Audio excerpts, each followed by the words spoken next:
All right, welcome everybody. Welcome back to GROW, GoldStar's Resource and Opportunities Workshop. Once again, my name is Ford Chumley, and I'm so happy and so excited to be here to help present this workshop on the transition to adulthood, which our wonderful adult team is going to present for us. We've got Megan Horahan, Heather Mizuka, and Katie James here with us. So without further ado, I'm going to allow them to take over. So hello, ladies.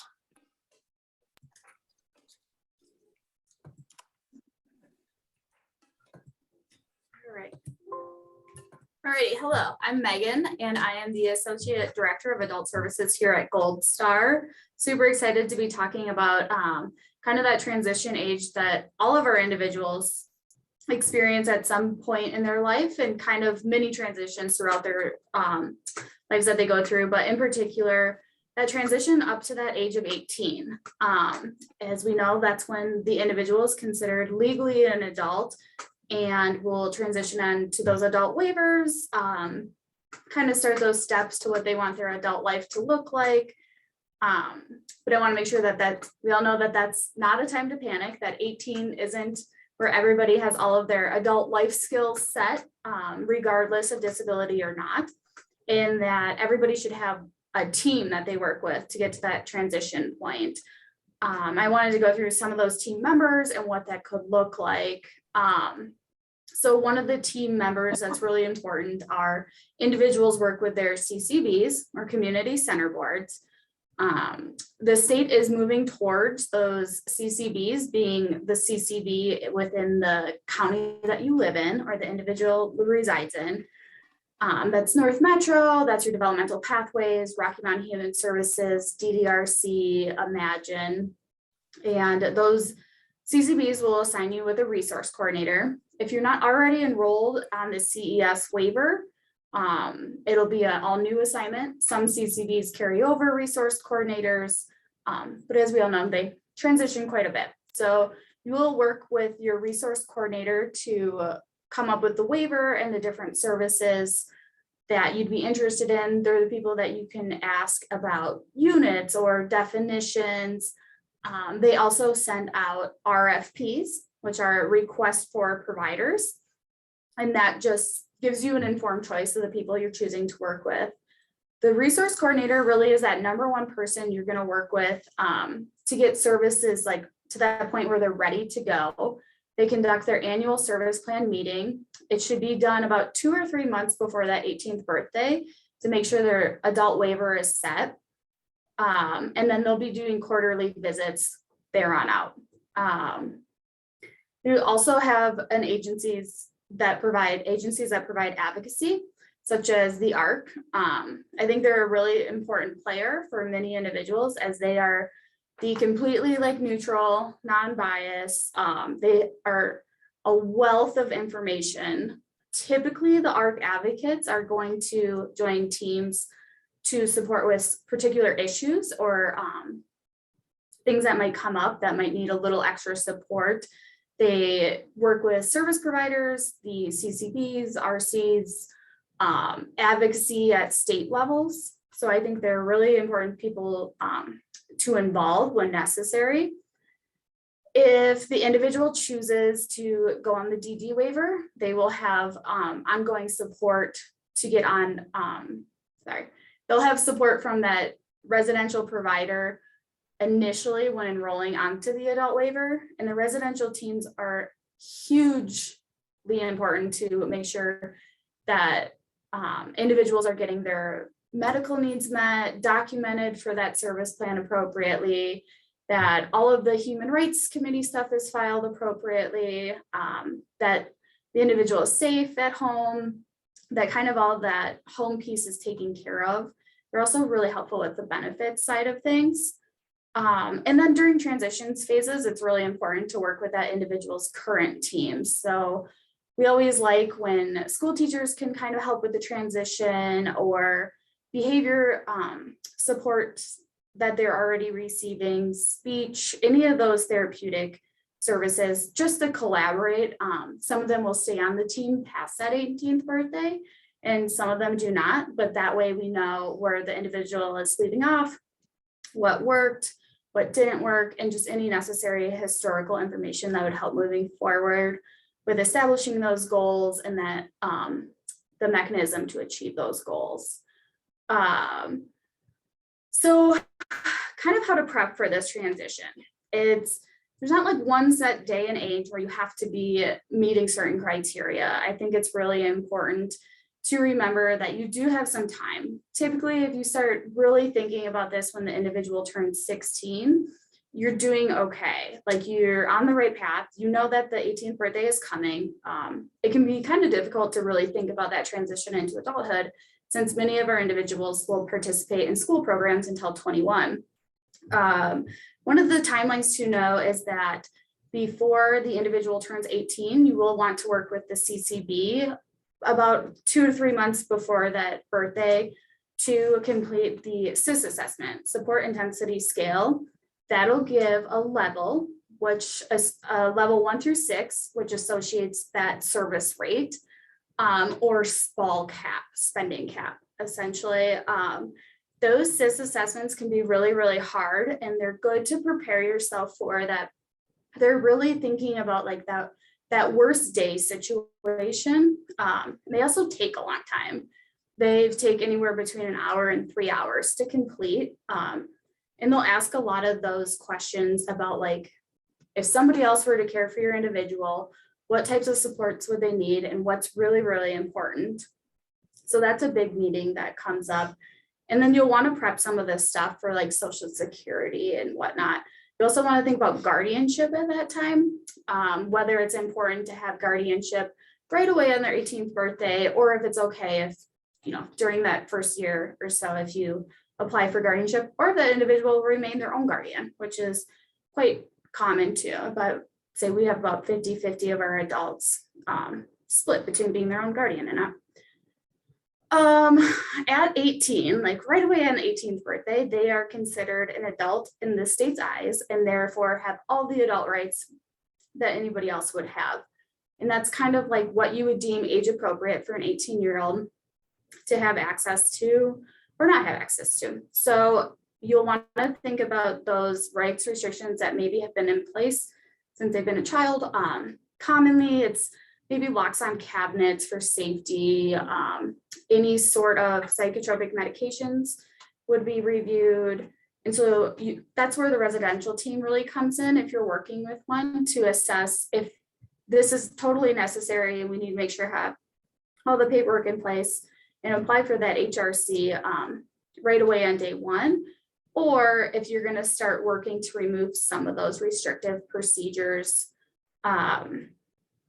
Yeah, and so the Human Rights Committee is just an independent committee with each of the CCBs that reviews any of those restrictive procedures in place.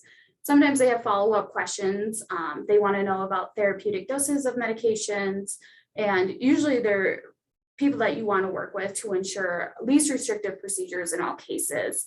They are there to protect the individual and solely the individual to ensure that none of their rights are being infringed on. So you can always ask the CCP questions on the HRC process. It is paperwork that's filed every 3 months to every 6 months.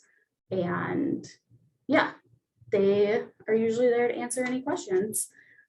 But I think Heather's going to take over now with kind of what the adult waivers look like.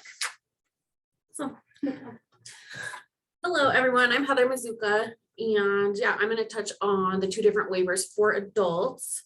So like Megan had said, at 18, they do go from either the CES waiver onto an adult waiver, or if it's their first time being on a waiver, they will be on the SLS waiver.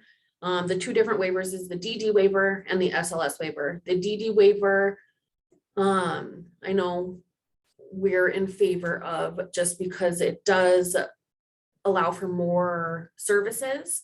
It does come with the spec cabin community services for day programming. It does have a residential aspect and then also behavior services. With the DD waiver, there is a unit cap, and you get 4,800 units between community and spec cab, and then the behavior services come from a completely different pot.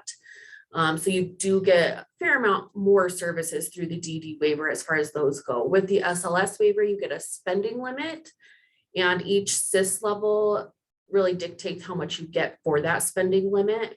And services you can get through the SLS waiver are services like spec cab and community, and then also mentorship, homemaker. What am I missing? Respite, but not the residential piece. And all of those services do pull from that spending limit.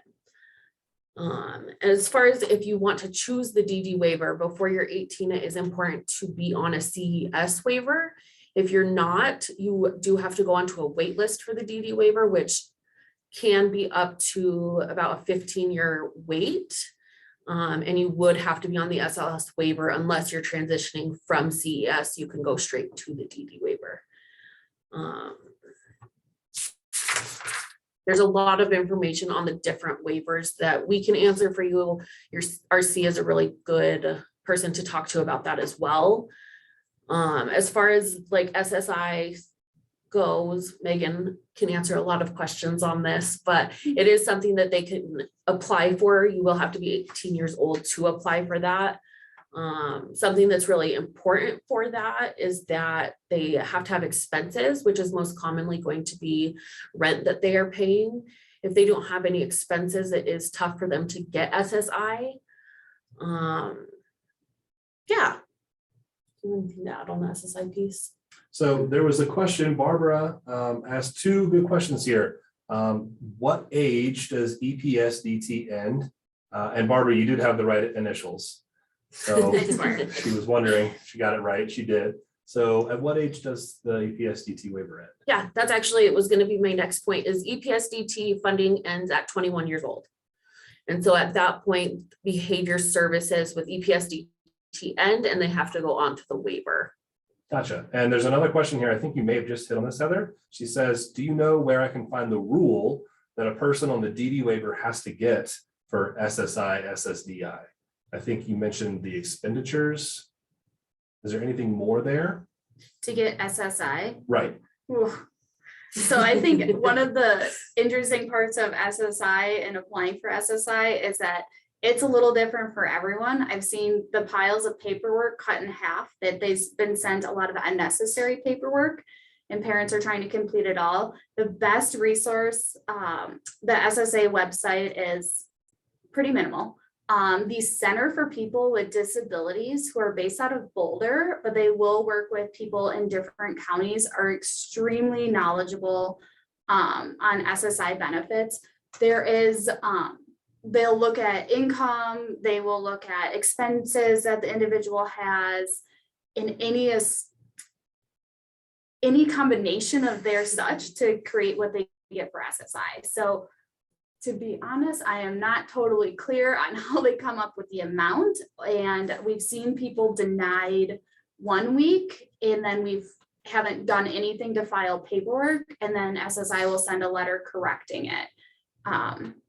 So I would say that's one of the more complicated fields, and we've learned that you can do a lot online, but sometimes it's going down to the office and having that first appointment of the morning to figure out where the processing has kind of gotten screwed up, because a lot of times there's a processing issue. So sorry, there's not a great answer to that one. And would RCs have more information on that as well? Usually it's the advocacy agencies that have more. Okay, so Barbara had a couple follow-up questions here. So she's asking, if you are on the DD waiver and getting EPSDT services, does that move to your DD when you turn 21? Reese, can you say it again for it? So she's asking, if you are on the DD waiver and also receiving EPSDT services, does that move to your DD when you turn 21? So you would have to make sure that the service coordinator puts in a revision. Usually they have that start right away on the 21st birthday. But that can be pretty seamless, where that EPSDT, the behavior supports, can move right onto that DD waiver. And most of our individuals do choose that. Sometimes the resource coordinator will put it in at the beginning of the service plan year and just have the start date as that 21st birthday. Other resource coordinators want to put it in just before that 21st birthday. It is really important to remind them to ensure that is in place. And then just remembering that the DD limits and the behavior services, the caps on units for that DD waiver are capped pretty low as opposed to EPSDT, where the behavior consult can kind of meet the needs of the individual. The state does cap it on the DD waiver, but there doesn't necessarily need to be there shouldn't be a gap at all if somebody's moving from EPSDT to DD behavior services. And just to add to that too, we're happy to help with those revisions and reaching out to the RCs for that. We usually do that, but it is important probably for you to reach out also and just kind of follow up on that it's getting done. Okay, great. And she asked another question here. So do you have to have SSI to stay on the DD waiver? No, but if somebody's not, and please don't quote me on this because I'm not, like I said, an SSI expert by Specialist. any means. But if somebody were to lose SSI because they were making too much money or kind of over that cap, or that since it is a Medicaid waiver, there is the Medicaid state buy-in plan. Mhm. So they could, they wouldn't necessarily lose all services, but if they were losing like their social security because of income, they might be moved to a different waiver. So I guess those things aren't mutually exclusive, but the most typical. Yeah. reason. Okay, great. And also Laura has a question here. What is your understanding on HIPAA rules when your child turns 18? If you are the guardian and you're part of the interdisciplinary team, typically it's assumed that information will be shared among that team. As far as what medical offices practice, I would assume that there's some information medical offices won't share if they've been asked by the patient not to. But with guardianship, that is, the guardian would be the one completing all of the paperwork. And then there is the IDT teams that communicate. And then you also, on occasion, will have the release of information for us to talk to anyone, or vice versa, people to talk to us that are not on those IDT teams. Great. That's all the questions we have for now. So you guys, please continue. Awesome. Oh, actually, sorry, another question here. So Barbara's asked, and Barbara, I'm assuming you're talking about your son here. He says, so he can't get on SSI/SSDI because his IQ is too high, but he is currently on DD. So he should be able to receive SSI as long as he's had a diagnosis before the age of 22 that would deem him with a disability. So I'm not sure that SSI would ever ask for, I guess I didn't realize it would ever ask for the IQ, but I thought they asked for a disability that was diagnosed before the age of 22. Okay. Let's see, he says they are sending him next week to get an IQ test. Oh my gosh.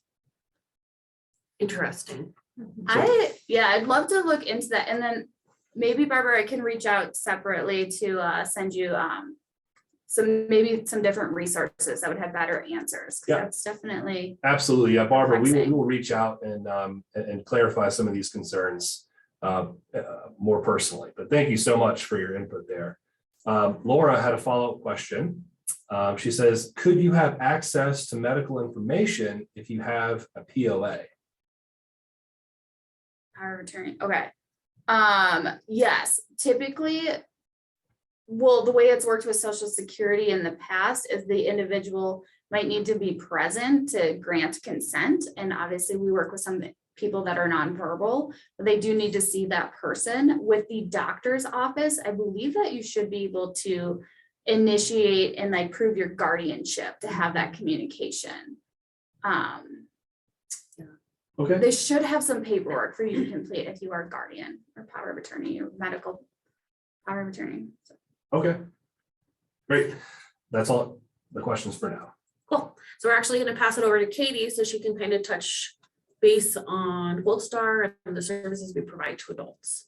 Yes, so I'm Katie James. I'm the manager of adult services here. So yeah, like Heather said, I'll just go into our different programs in the adult department. Our biggest one is our adult day program, which is called Living with Purpose, or LWP. So LWP runs from Monday to Friday. We just extended our hours to 9 to 3, so 6-hour days. We also have an hour early arrival before 9 o'clock, 8 to 9, and then from 3 to 4, we have late stay. So we have some flexible options for participants. But LWP is a really great day program for individuals that are looking to make social connections or connections in the community.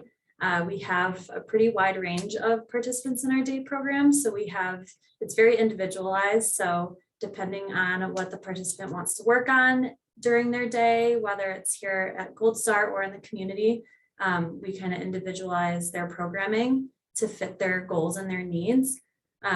So we do all sorts of things. We're pretty community based, but we have a volunteer site that we work with called Souls for Souls. We're working on getting a couple more volunteer opportunities for our clients who are working on like vocational goals and eventually want a job or have a job and want to work on those types of skills. We also do some bigger outings like going to museums or to the zoo or just going out to parks. So we're kind of all over the community, which is a really good opportunity for our participants to, get to know community members and places where they might want to work one day, or just a way to access the community and work on those skills. And then outside of that, we have cooking club, which is every Wednesday. We have a staff member that has a lot of really great cooking experience. So we work on budgeting for that, coming up with recipes, prepping for meals, how to cook meals safely, and things like that. So that's one of our big programs that we love in LWP. And then of course, we also have part of the day program is just staying here at GoldStar. So we have all sorts of things that clients can work on here. We have task boxes and, again, we individualize their programming depending on what goals they're trying to reach. So yeah, that's a little bit about LWP.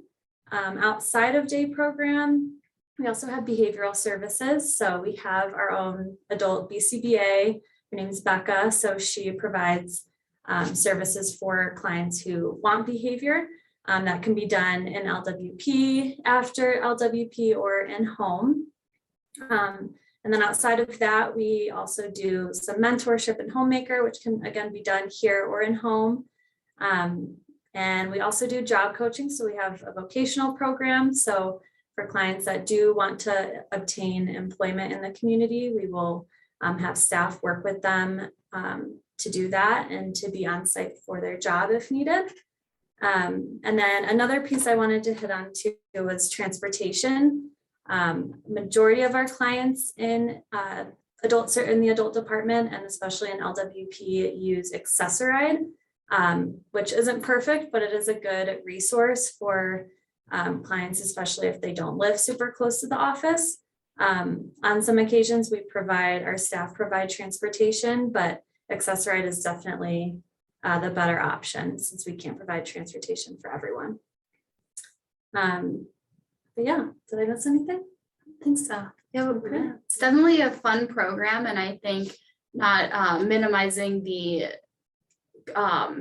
true friendships and relationships that people develop in that program, in a sense of purpose and giving back. It's a really awesome group. Yeah, it's a lot of fun. Becomes like a family for sure. All right. I can attest to that. I absolutely love any time that I get to spend at LWP. It is such a fun and inspirational place to just hang out. So I just love it over there.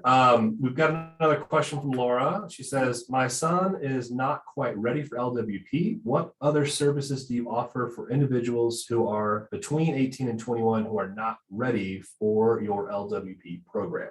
So it really would be those EPSDT services that the individual is utilizing then. they can definitely focus goals around how to get ready for whether it be LWP or another program that they're interested in, kind of exploring what that looks like, exploring what the job world looks like.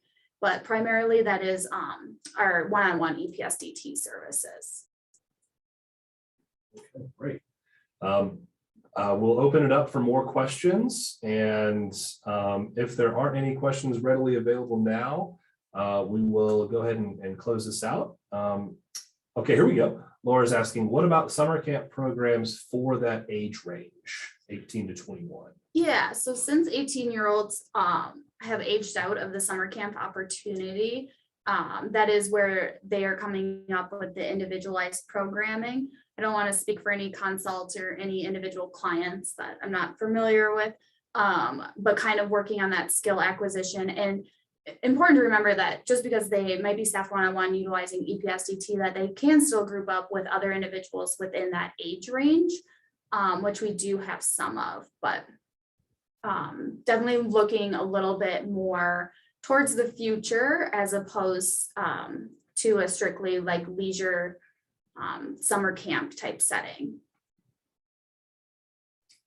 Okay, great. And just, we are meeting as a team to discuss more of that.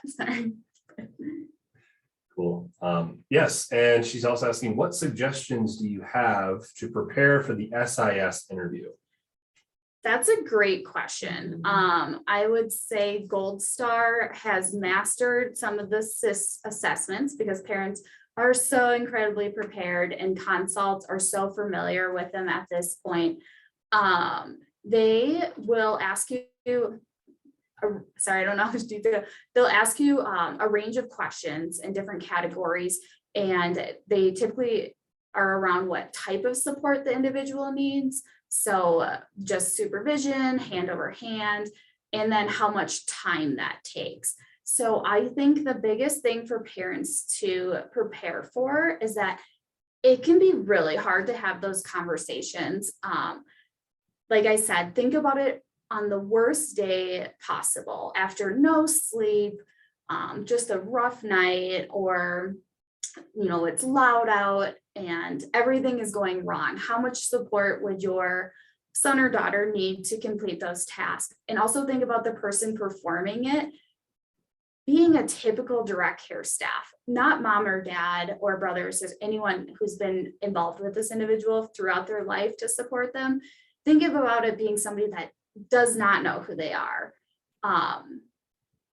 Typically, you want the individual to get the highest possible score. There is a SIS 7 that goes beyond that 1 through 6 scale, and that's for circumstances that the person would need extensive supports beyond what the waivers can cover. But you would never get that through the SIS assessment. But I think just really preparing yourself for that SIS meeting to be long, and it can also be a little bit emotional. So Laura has a follow-up question. Is your child required to be a part of the interview? No, and the SIS assessor is hired on by the CCB to complete it, but they are an independent party contractor. And they ask that you bring on team members that know the individual well. I think usually they say for more than 6 months. Teachers have participated. Like I said, our behavior consults are really great about participating, family, and we have had a couple individuals that want to sit in. We also have individuals that come in, say hi, and leave. So they do not need to be part of it. Great, okay. All right, we'll continue to keep this open for questions just in case there are any follow-ups. So Thanks for all the great questions. Yeah. Sorry. Yeah, no kidding. Thank you guys so much for your input here. This is really helpful. Laura's asking, who does the interview? Is it Developmental Pathways or the state? So it's an independent contractor that each CCB hires on. They go through like a SIS assessment trainer. They are independent of the CCB, but not state employees. The SIS assessment is something that many states use. So it's a whole training people go through. And I think for most of the assessors, it's like a part-time job. So you would reach out to your resource coordinator to get that set up. And typically resource coordinators do not participate in the SIS assessment. They are doing them virtually right now. Prior to COVID, they were done in person. And that's something you only need to do initially going on to the adult waiver. And then if anything were to significantly change in an individual's life, you could request through the state to have a re-SIS assessment. They really want proof though, if you're gonna ask for a re-SIS of what's changed medically or behaviorally. So yeah, normally you at least have that for a couple of years. Great. Okay, we got thank yous from Barbara and Laura. Thank you. Yeah, thank you guys so much. I can't overemphasize how critical the input is. It really helps expand the conversation. So thank you both so much for your input and your questions. But okay, let's see here. Here I am. There we go. Okay, thank you again, everyone, for joining. It's been really, really informational for me, and I'm sure it has been for you. So thanks again so much. And again, we will post the recording of this call to our Facebook group, Grow, so that anyone can check it out later on and get that information again. So that's going to wrap it up for us here at GoldStar. Thank you again so much, and we'll see you on our next presentation. Bye, everybody. Thank you. Feel free to reach out if anything comes up. Yes, always feel free to reach out. Bye.